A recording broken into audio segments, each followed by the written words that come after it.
there's a tendency to sort of look at the mother from the perspective of the child, simply as a caregiver rather than in her own right, in terms of maternal subjectivity and how that impacts her ability to provide primary care to children if she's in that position. And what are the implications for that primary care in contexts where the mother herself might be severely traumatized, and where the children are severely traumatized, for sometimes for slightly different reasons.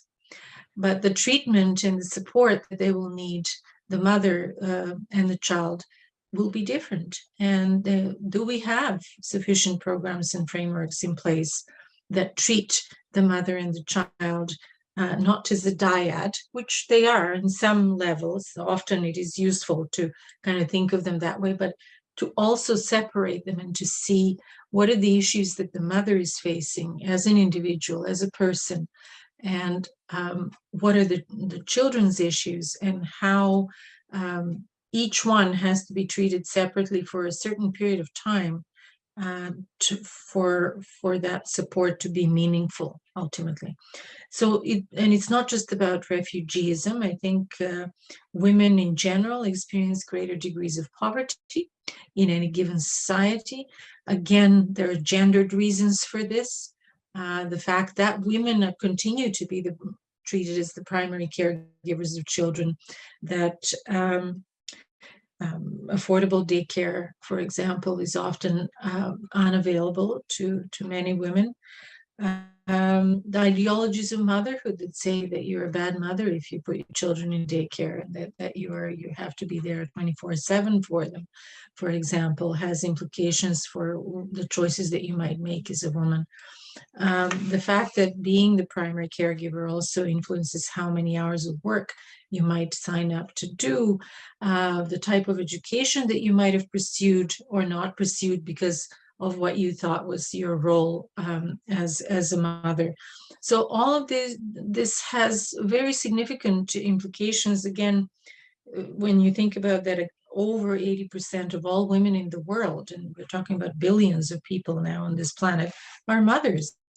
And it is interesting and relevant to sort of focus our analytical lens in terms of women, peace, and security on this population, what that experience means. What does it mean to be a mother in a given cultural, social context? What are the demands?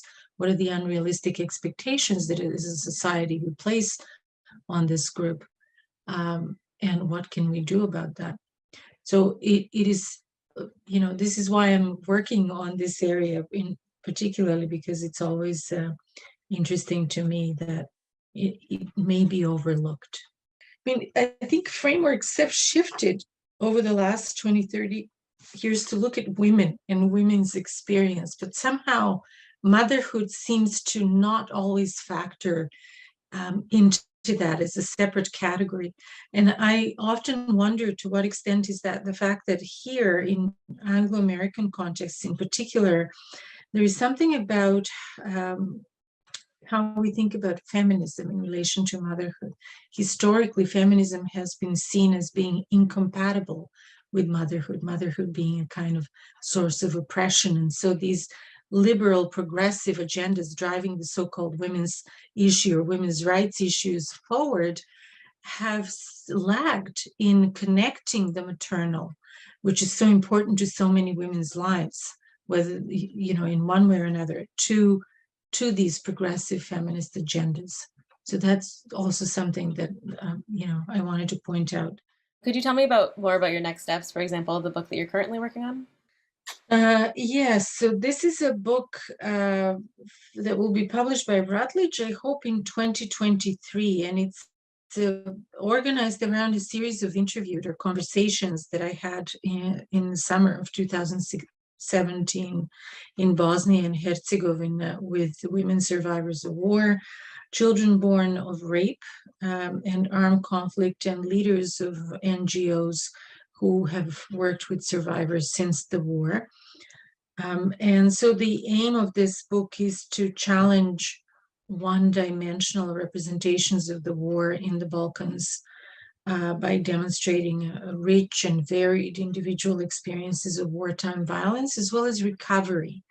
And so these are discourses, I hope, that showcase the voices that challenge this dichotomy between private and public, individual and collective forms of trauma, but also recovery, healing, and rebuilding.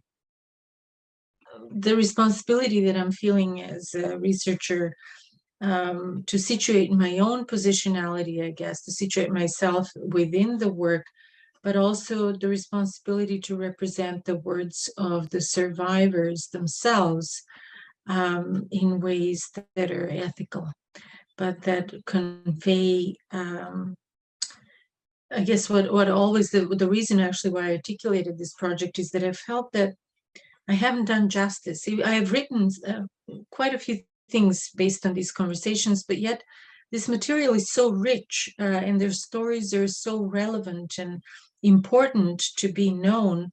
But then the challenge is how to represent those stories in a way that really highlight their agency primarily, so that we don't participate in a kind of secondary re-victimization or re-marginalization of these voices. So these are some of the things that I'm thinking about right now.